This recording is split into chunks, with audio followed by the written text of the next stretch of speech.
There is a house right now, smaller than most people's living rooms, that levels itself on uneven ground, filters its own water, turns a bedroom into a home gym in under 10 seconds, and generates more electricity than it consumes. It costs a fraction of a normal home. And most people who see it for the first time say the exact same thing. That's not a tiny house. That's a spaceship with a welcome mat. Today we're going inside the walls, literally, to show you the hidden engineering that makes the smartest tiny houses on Earth possible in 2026. The hydraulics, the material science, the AI, the stuff you'd never notice just scrolling past a listing photo. But before we open the front door, hit that subscribe button right now. Seriously, don't scroll past this part.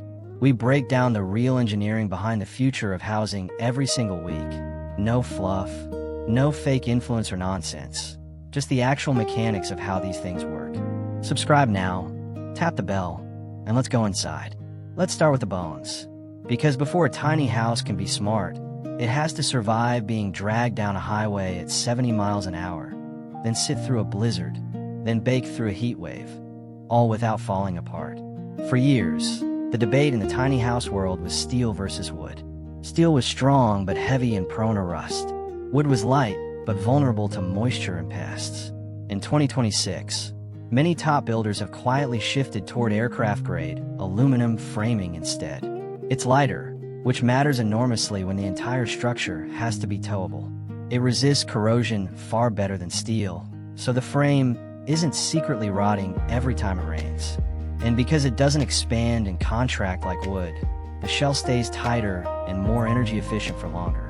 Now here's the part almost nobody talks about: the skin of the house. Builders are increasingly wrapping these homes in fire-resistant exterior panels made from basalt fiber, a material spun from volcanic rock. It sounds almost mythical, but it's very real and very practical. It's non-combustible. It doesn't off-gas toxic fumes in a fire, and it holds up in extreme climates without warping. Inside, there's a quieter revolution at your feet. Moisture-smart flooring is engineered to expand and contract on its own terms, rather than warping unpredictably when humidity swings. In a 400-square-foot home, one warped floorboard can throw off cabinet doors, sliding walls, even built-in furniture. So this isn't a luxury upgrade. It's structural insurance for every system layered on top of it. That's the skeleton. Strong, light, weatherproof. But a skeleton doesn't make a house smart. It just makes it survive. The intelligence comes next. Here's a question most people never think to ask.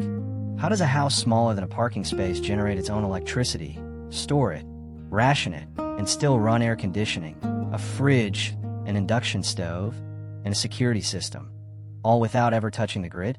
The answer is a layered energy system, and it's honestly one of the most elegant pieces of engineering in the entire tiny house movement.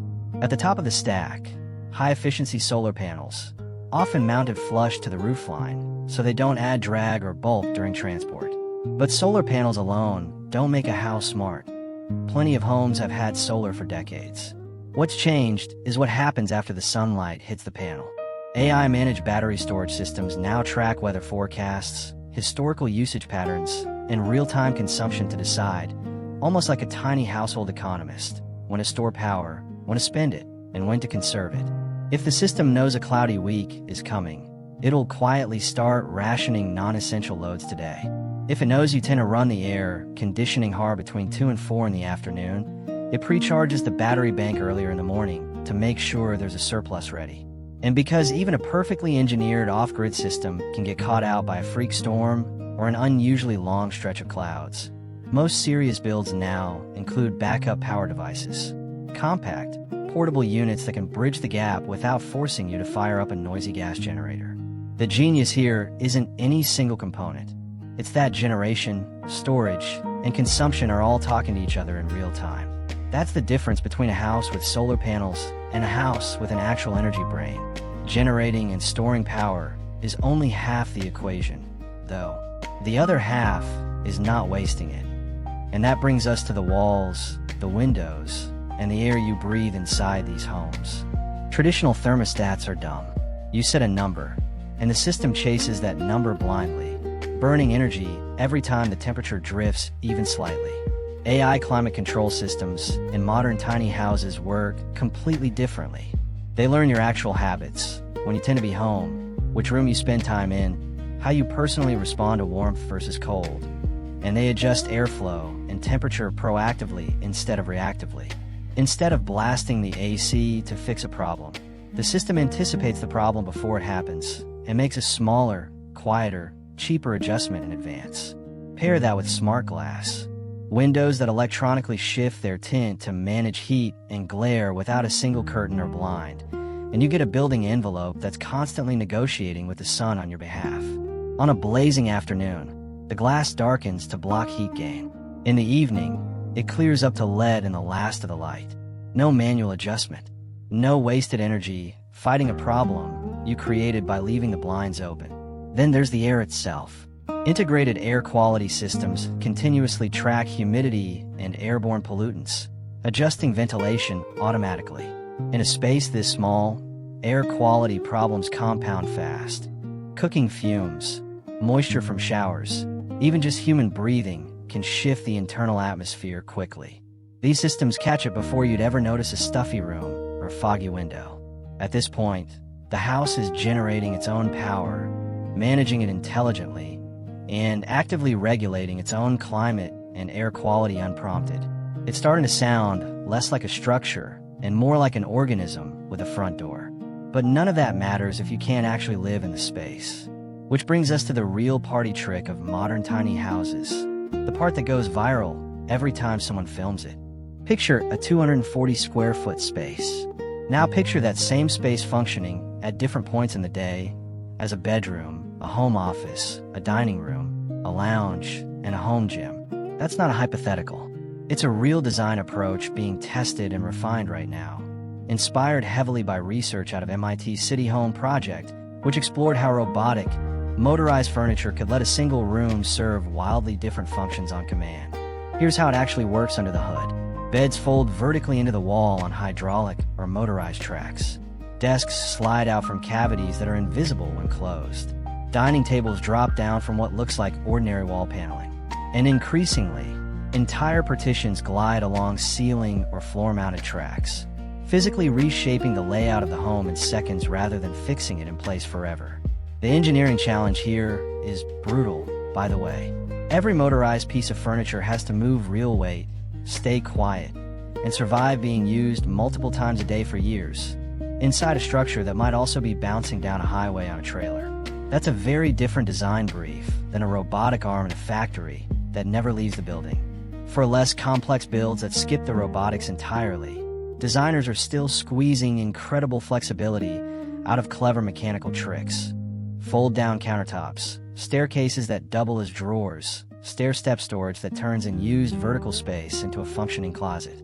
Even without a single motor, thoughtful mechanical design is transforming what 300 square feet actually feels like to live in. This is the part of tiny house engineering that most captures people's imagination, because it's visible. You can watch a wall move, a bed vanish into a ceiling. But the systems coming next are just as important. They're just hidden behind a cabinet door where nobody thinks to look.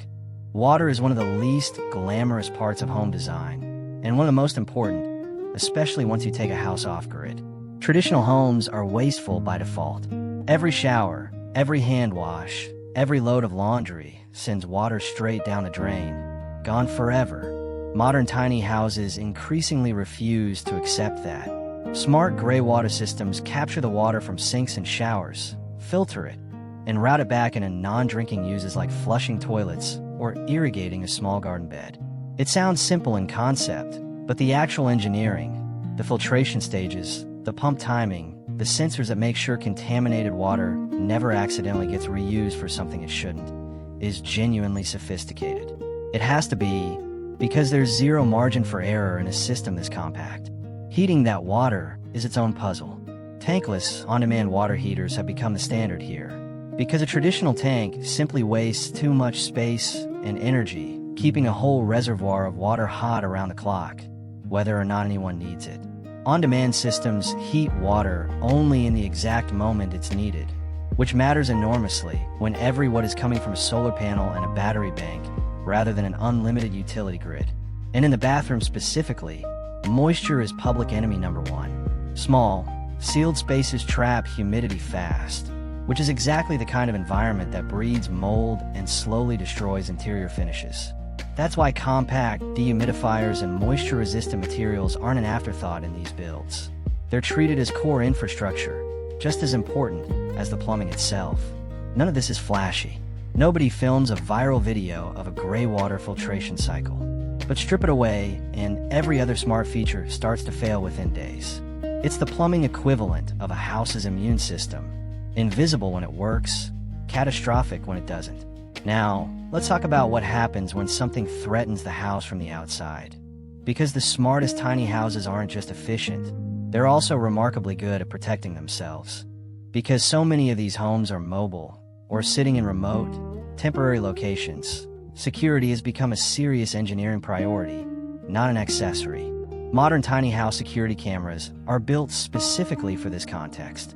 They're designed to mount discreetly under roof lines or inside window frames, which keeps the exterior clean and unobtrusive while still giving full coverage.